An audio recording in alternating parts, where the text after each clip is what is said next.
Hey guys, it's Jean here. So previously I posted a video about, I guess, my journey in having a baby. Something that I guess Kang and I have been struggling with. Not sure whether it's him, because it's me, definitely because it's a whole lot of stress and everything. And things just didn't go as planned for us. So we have consulted with Monash IVF and we are currently going through treatment. So I'll post a link down below of my previous video where it just explains, I guess, the first steps in registration, how I was feeling and things like that. But today is the day that we picked up the injections, picked up a whole lot of stuff, and we're ready to actually do this. So I wanted to do this in a separate video just to kind of break it down, because this will be a pretty long video if I did it all together. So we saw the nurse today and she gave us all the injections that I'll need. So today is Wednesday the 12th of July. So in here I've got my injections. I'm not going to go into details in what I've been given, how many meals or anything like that, but I'm just going to show you, I guess, what I'm going through. I'm not sure if all IVF treatments are the same, so don't quote me or anything, but this is what I'm going through, and I just kind of want to share it for people that are also going through similar things or just want to know more about it.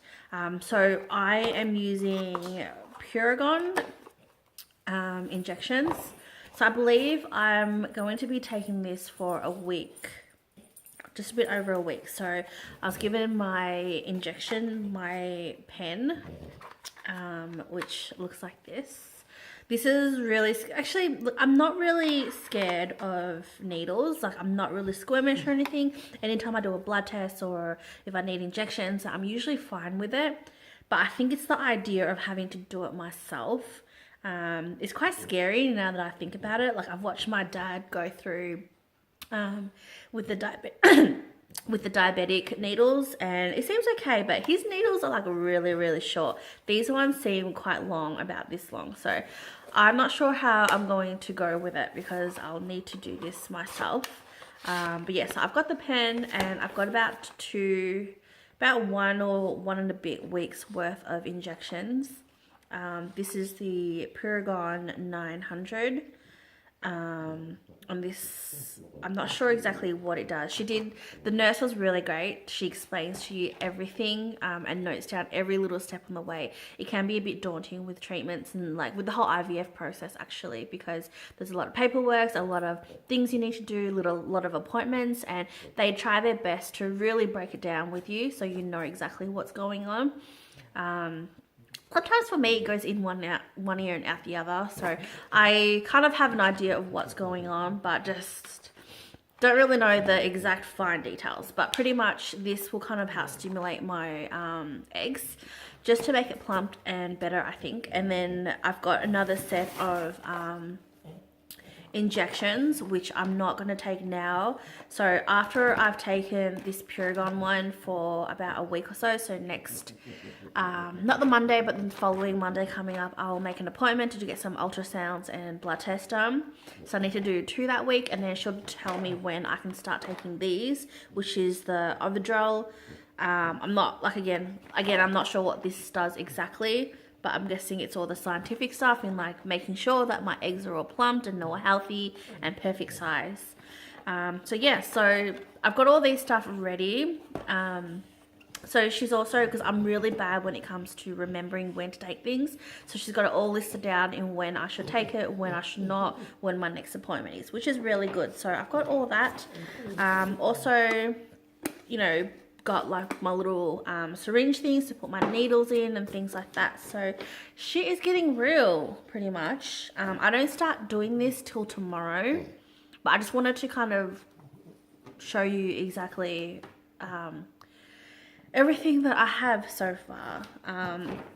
I didn't really want to, I should have mentioned it in my last video, but I wasn't sure whether I wanted to discuss this or not. But with the whole treatment, so it is quite an hefty fee. It costs about $10,000 or so, and Medicare does give you back, reimburse you most of it, but a lot of it is out of pocket. And I wanted to share this, which I know it's a little bit personal, but I feel comfortable talking about it, and because I'm not sure, like maybe there are other people in the same boat as me, so I just kind of want to explain my situation. So before we even started going through IVF, we were told that you can use your superannuation to pay for it, like an early release out of compassion, which was great. And we didn't really put into, like, we just thought that would be great, we can just use that, we didn't have to use our money. So when we saw the obstetrician and we started planning and registering, that was one of the options we had. So we decided to go ahead with it just to make it a lot easier for us. To be honest, like, we didn't really sit down and weigh the actual cost financially, things like that. We just kind of thought, oh great, we didn't have to pay for it now, we can just use our super and stuff like that. So we went through and applied for it with a company called Super Care, who organised it. And the thing about the whole IVF is it's like, I feel like sometimes, you know, you may not fall pregnant because you're really stressed about things or things like that. But the whole IVF, I understand why people say that, you know, sometimes people don't fall pregnant on IVF and they do it. It's like they've given up and then they fall pregnant naturally, because there is still quite a lot of stress involved. And I know the nurses and stuff are all very helpful in trying to, I guess, reduce that. And so is like Superfund, who is there to organize everything for you. But let's just say for someone like me that is very, I guess, anal when it comes to detailing and expectations, it just gave me a whole lot more stress. In terms of, to be able to use your super fund, I guess the government, Department of Health Services needs to approve it.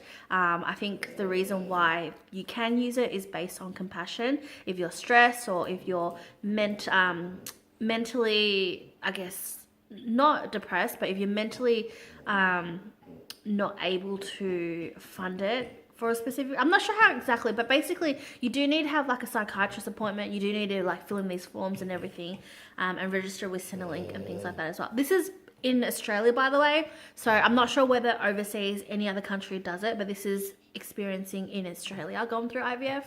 But there's just a whole lot of forms and stuff, which was good to have someone there guide you through, tell you what they need. The only issue I found, because we were told at the beginning that to organize your super, it may take a while. So I had 2 months to organize it, so might as well get it done over and done with, get it in early. I did ask, you know, timeframes, like what should I expect, what I needed, because, you know, if anything you need for me, I'm usually really quick getting it organized. But there was a little bit of, I guess, miscommunication or lack of communication that I found with the what do you call it? I'm the client. The person that I was dealing with, just gave me a lot more stress. And this isn't a personal attack on the person that I was dealing with, but I just felt like a lot of this stress could have been prevented if she was very upfront and told me exactly what to expect. For example, even though I had 2 months to organize it, there was a little things I had to do, like go through psychiatrist appointments, get this form and that form. And especially the psychiatrist appointment that I had to make, because I'm seeing a psychologist anyway, whether I could use it. And there was no emphasis on, you know, she was just like, yeah, just get that done. But because my psychologist appointments weren't really regular, I waited till my appointments to, you know, I just booked in time that was convenient to me. And it wasn't till literally about 2-3 weeks, like 2-3 weeks before. In the meantime, like, I'm stressed as enough as it is, because there's so much appointments. You're going through one IVF, you're going through this person, and it's just an idea of trying to it's a very overwhelming process. And I had already booked in my nurse appointments, and I've been keeping up to date with this assistant the whole time, but at no time did she emphasize, you know, don't make any appointments yet until we've got this done, or at no point until 3 weeks before. It takes the Department of Health Services to take up to 28 days to get the letter of approval, and by then we still had not submitted our application because we were waiting for final details. And I was just so overwhelmed, because had she have not emphasized that to begin with, that it would have just made things a whole lot better. And I was stressing out because I didn't know whether I should postpone it or I should, you know, take the risk and just continue or see what happens. But at the end of the day, we decided to put that on hold. I'm not sure whether we can get a refund, but that's something we'll have to obviously discuss. Yeah, so anyways, that just caused a whole lot of stress because it's not expensive going through IVF. And from my own personal experience, it was hard enough to deal with that, you know, we couldn't fall pregnant naturally. And to go through all this extra stress where it could have been prevented, I just crashed and like, I just broke down. I was exhausted as well. So now we've decided to just financially do it ourselves. And yeah, so just wanted to get that off my chest, that if you are seeking your super fund to pay for it, just make sure you're aware that you ask the right questions, like how long it will take, what you need, just so things don't get delayed. And what I strongly recommend is don't make any appointments, don't discuss it until you've got your super care covered, or just give them ask for the expectations in, like, you know, what you should expect, and don't book anything until you've consulted with them, and just be very forward in all communications. But yes, apart from that, everyone else was very helpful. I had to get quotes from my pharmacists, the anesthetic and things like that. Everyone else was and really on go, which is why I couldn't understand it took so long for her to organize all this. But it was everything else. They make it really easy to get all that information as soon as possible. It's just, I don't know, maybe it was just me, but that's the, I guess, experience I went through, which was kind of hard. But anyway, so I've got all my stuff. I officially start my treatment and stuff, so I will take my first injection tomorrow. Okay, so today is day 1 of injections. So again, this is the Puragon 900. It looks like this. And I think this is supposed to last a couple of goes, because this one has about 1.8 mils in here, and I'm supposed to be taking 150 a day. I'm not sure how that works, but I thought this was kind of like individual dosages, but I think it's actually like, I actually got 2 of these, so there's 2 boxes of these, and a few needles. So I guess I'm supposed to leave this in the needle pen and reuse it. So let's put this in. I'm by myself as well because Cam is working. I guess I should have probably had someone with me, or it'd be great if Cam was here, but I don't know, what can you do? So it seems pretty simple enough to put this in. So it goes in like this.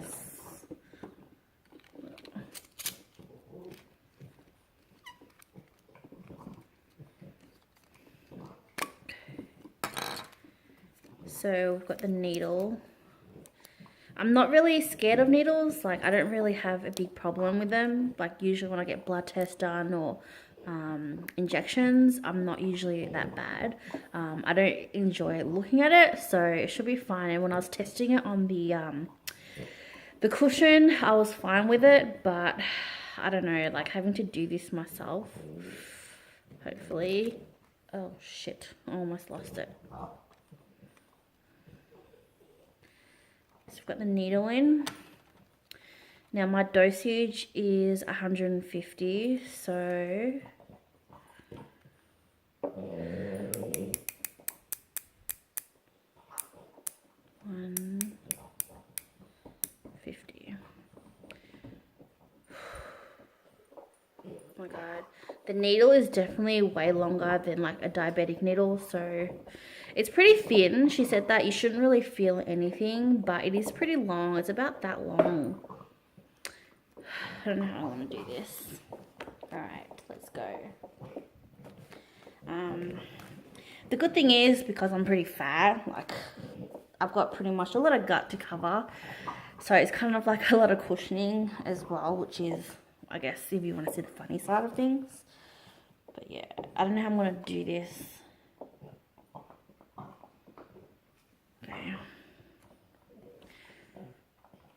kind of wish I had someone to do this for me, but... So that's the needle. It's actually not that bad, but... Oh my god. I'm like, should I close my eyes? But what if I stab like my finger or something? Oh my god, I can't even look. I don't like looking at... I don't mind needles, but I don't like looking at needles, so... I guess there's really nowhere in particular, so... Oh.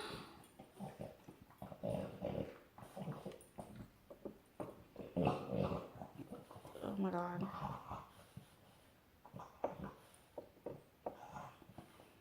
Okay, the needle is in.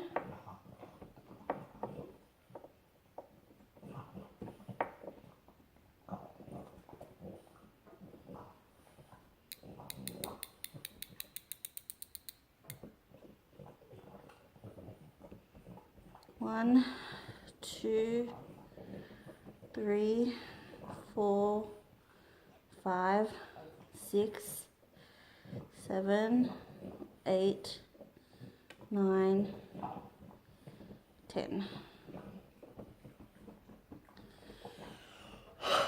Okay, so it wasn't actually that bad. I didn't feel it at all going in, but my hands kind of felt shaky holding it. So I felt like the needle was kind of going like everywhere, but so far it wasn't actually that bad. Like it wasn't that painful at all, even when I was like shaking and I saw the needle going, kind of moving slightly in and out. I should put it this way actually before Coco pushes me. So it wasn't that bad, but there's like a little dot of like blood, but it's not that bad. It wasn't that bad actually. Like I just had to count to 5-10 seconds and leave the needle in there for a bit before I took it out. That's why I was counting, but it wasn't that bad actually. It's just, I think it's just the idea of having to put the needle in you is probably the most daunting part, but yeah, so that was day 1.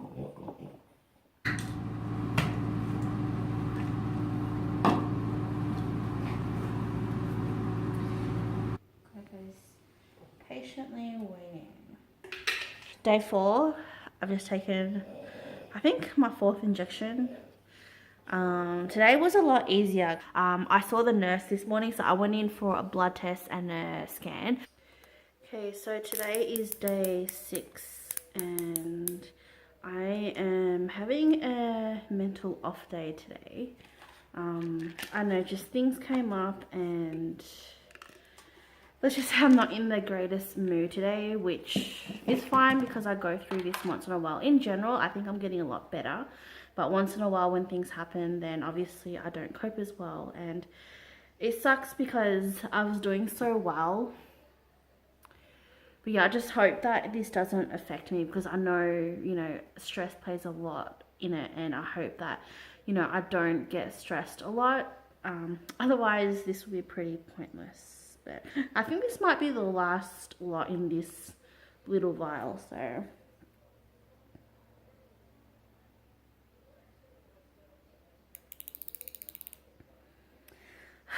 yeah, so I just had a long bath. Karen told me to have a bath just to see if that will kind of calm me down a bit. I don't know whether I've mentioned in previous videos, but obviously there is a bit of family problems that led up to my depression. So we no longer talk to, I guess, Karen's family. And I've never really been shy about it. I'm quite open with the whole situation. About how I was feeling, going through depression, and you know, trying to seek support, which I never got from them. So it's not that we chose not to speak to them anymore, but it just happened this way because they didn't speak to us. So I know a lot of people can say, you know, well, you should try, but we've tried a lot of times and we didn't get anywhere, which is why we just stopped to see how things will go, and they never reached out to us.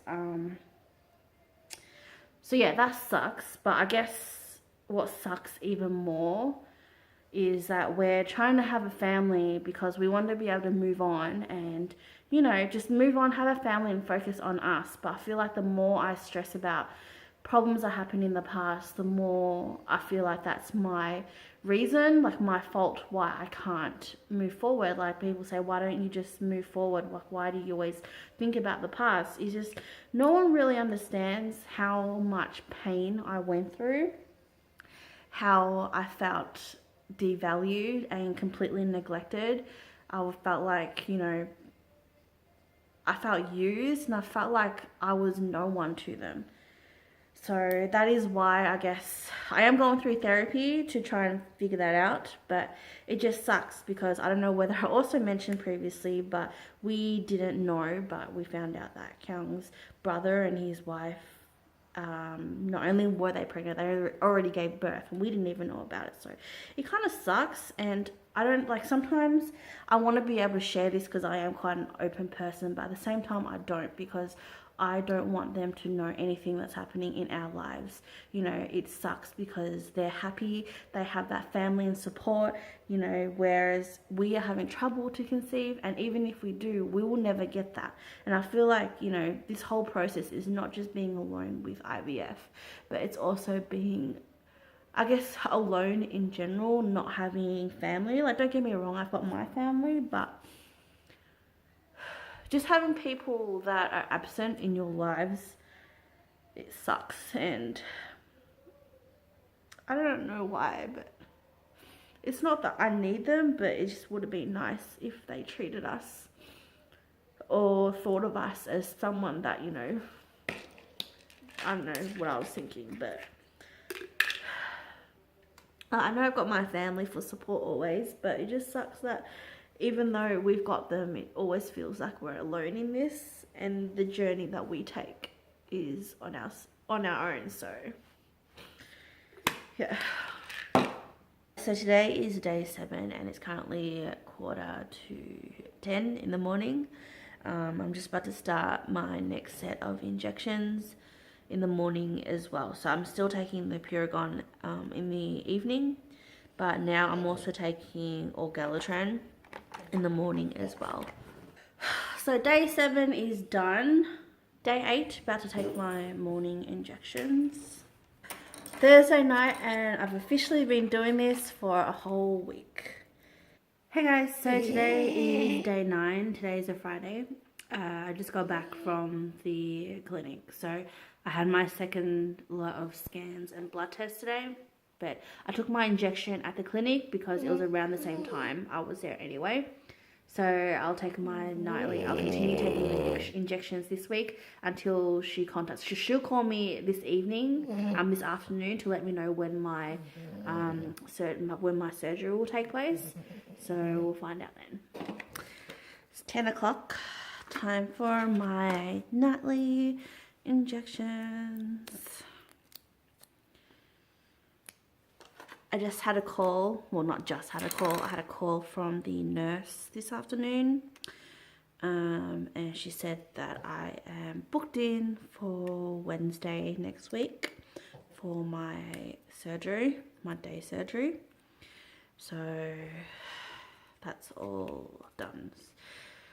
Kind of feel like I passed the halfway point. Is it?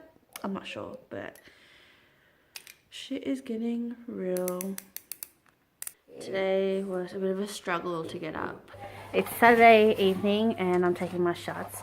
It's so awkward because I'm actually at a friend's house right now, but just hope no one walks in though, because that will be awkward. Good morning. So today is day 11, I believe. Bit of a late start today. I'm so tired because we had a late night last night. But we set the alarm on at 10 this morning to go through my morning injections. Today is actually my last injection of Puragon. Bittersweet moment because it means that officially I will stop taking the Puragon one now.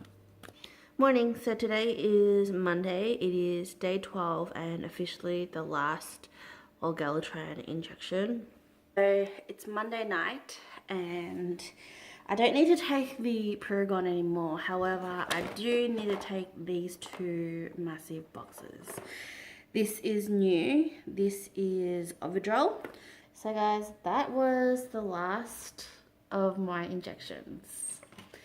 I'm kind of, I guess I'm more relieved that I don't have to take needles anymore, but, and I guess the real journey, the more the suspense, I guess, starts from here. Today is Wednesday, the 26th of July, and it's 8:15 right now. We're just heading to the doctor's now for my day surgery.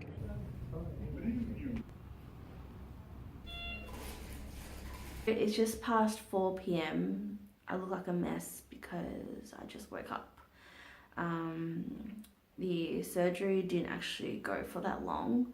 I think I was done about 10 o'clock. I was really groggy from the anesthetic. I don't know why I was super tired. Maybe because I didn't get any sleep as well. So I pretty much slept it off there till about 11 when Cal came and picked me up. I was just tired. Like, there was a couple of other people there that was going through surgery as well. I saw 2 people the same time that I was there. One of them was gone by the time I got there, but got out, and another one was waiting there as well. But I think out of all, I was the most tired and slept through the whole thing. I don't even remember going to sleep. I know they put the anesthetic in my arm, and then next minute I was out, and yeah, I was gone. I did experience some pain, like cramping after. I remember her experiencing that, and she said that everything should be fine. I did get some stitches because when they removed the egg, and yeah, so after that the nurse kind of gave me some after surgery medication. I think it was one that you internally put into your vagina, like kind of like a tampon style, but you need to do that. So I got that after, and then she said that she'll contact me most likely by Saturday. By Saturday, coming on Saturday, to everything will be all done for me to, I guess, put it back in. So yeah, super tired on the way home. All I want to do is just come home and take a nap. She did say she was going to call me to confirm a date, and I was a bit surprised because she did call me straight, like, well, pretty much not immediately, but around round 1, 2 o'clock, she called me while I was still sleeping. So I was feeling really groggy and I wasn't really listening to what she was saying, but when I saw her number come up on my screen, I don't know, I kind of knew something wasn't right. So when I was sitting there waiting for Cal to pick me up and just in recovery mode, I heard the nurse say to another lady that was there, that they successfully removed 14 eggs, which was great. And then for me, they only removed 3. So I was kind of worried at that point because compared to 14, there wasn't really much to work with. But the whole time I try to keep positive because they say, you know, it was growing, it was fine. All the tests show that everything was going through on track. I was reacting to the medication and everything. By the time I got home, I was just super tired. I just wanted to sleep. But then she called me and she told me that they try to insert and start planting the eggs. However, basically with the egg that they took out of the 3 that they took out of me, the egg has like a layer of calcium or something, like a layer that protects it around, and what they needed to do was kind of push that side removed to inject the sperm in. But it was underneath that when they determine whether there are actual eggs or not. And she said that unfortunately they couldn't find any in any of them.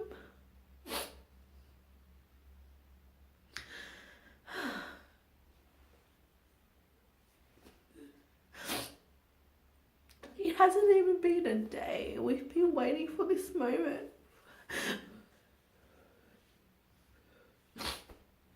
I've been waiting for this moment for like 2 weeks now. I feel like years of planning or hoping we didn't have to come down to this. But we finally accepted that we had to go through IVF. We couldn't do it naturally. And then not even a day, I got told that they couldn't find any eggs. It was nothing that they picked up earlier because all the tests and scans, everything showed that everything was fine. It was growing as expected. And there was nothing to pick up.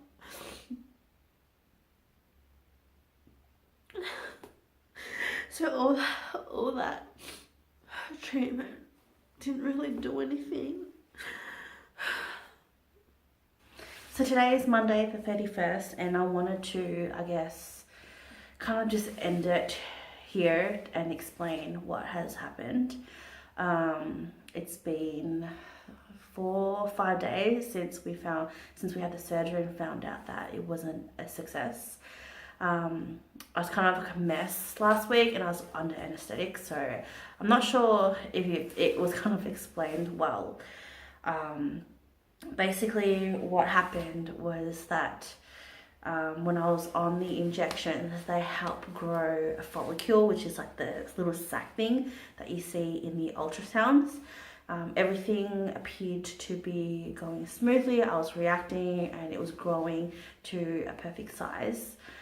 I went in for the surgery to take the eggs out. So what they did was take those follicles out, and there was 3 of them that they saw that was a good size, which they took out. And then what they did was drain that out to kind of find the eggs that were inside. Because usually there's a follicle, there will be eggs inside it that they can use to inject and fertilize. Unfortunately, when they drained the follicles and they looked inside, there wasn't any eggs, just a whole bunch of debris, I guess, but none that was, I guess, good enough to use. So that is what happened. We saw the OB today, and she's very nice. Like, she's still aiming to be very hopeful. I guess for me, I've been more pessimistic about it. I try to be very hopeful, but now that I looked back into the whole treatment, there were signs that I wasn't 100% comfortable. For example, when the nurse told me to take the morning injections a day later because I wasn't producing enough estrogen, I guess that could have been a sign. Also, when the surgery could have been from Monday, Tuesday, Wednesday, and I was booked in on the Wednesday, that could have also been a sign. When I was just after surgery, I got out, I heard another girl, they took 14 eggs out of her, mine was only 3. I guess that was another sign. I'm not sure whether it's a sign or whether I was, I guess, overthinking about it, but those were things that I guess I kind of knew that it wouldn't be a success, but I guess I was also very naively thinking, that this could be it. I could finally fall pregnant, but it didn't happen. So I guess we'll have to take it now because we didn't complete the transfer. I'm just hoping that it means that we get some reimbursement back for the whole fee that we paid, which will, I guess, go towards the next treatment. So that's pretty much what happened. In terms of moving forward in what's going to happen, I don't know, to be honest. Like, I'm scared, and I'm very scared of failing again, scared that I may never, because from what I understand, that it's not rare, but it's very uncommon that they find follicles with no eggs in it. It's a very small % chance, and I don't know, maybe I should buy a lottery ticket because I just happen to fall within that. I have been under a lot of stress recently, especially the past week, because of other reasons, and I'm kind of hoping that didn't cause it. So the doctor, the OB said that it shouldn't have caused anything, but I know that I've done a lot of reading that said, if you're under a lot of stress and things like that, it could prevent it as well. I don't know, because I haven't received an explanation in why it didn't work. She said that it could also may just be this cycle, so we can do another round of IVF, see how that goes. If it happens again, that no eggs, then it may just be me. It may mean that we may not be able to get pregnant. We may have to think of other options. So I think right now, it's all still kind of a shock to me in what's happened. So we might leave it for a few months. In the meantime, I guess my emotions, I feel like my mind is not all that prepared, and I think that's something that I need to work on. And also my health, because I am overweight for my height, that I need to work on that, because even though we can go through another round, if my body isn't ready or it's not healthy enough to maintain the pregnancy, then there could be an issue. So I think what we're gonna do now, and also because of like career-wise and stuff, there's a lot of things happening with us in the next couple of months. So I think we're gonna wait till end of the year. From now till then, work on my health. I'm seeing a nutritionist now. I've got an appointment with a nutritionist to kind of help put me in a better mindset in terms of my health and dieting. Hopefully I could lose a few kilos, so when I do try the next round of IVF, hopefully that it is more successful and, you know, prevent any other defects or anything negative and things like that. So that's where we're at. I guess I feel like having to explain it to my parents, and every time I talk to the nurse, I do kind of break down and start getting teary. And I know that's something that I can't really control. I think I am starting to accept it, that it's a lot better. I don't break down all the time, but it does really suck, you know. And I did do a couple of reading here and there, and like it seems like other people go through it. It may just mean changing up the dosage the next round, but hopefully that will be a success. Not sure whether I'm going to continue recording. If I do, then you may see it. If not, then I guess we'll just have to see.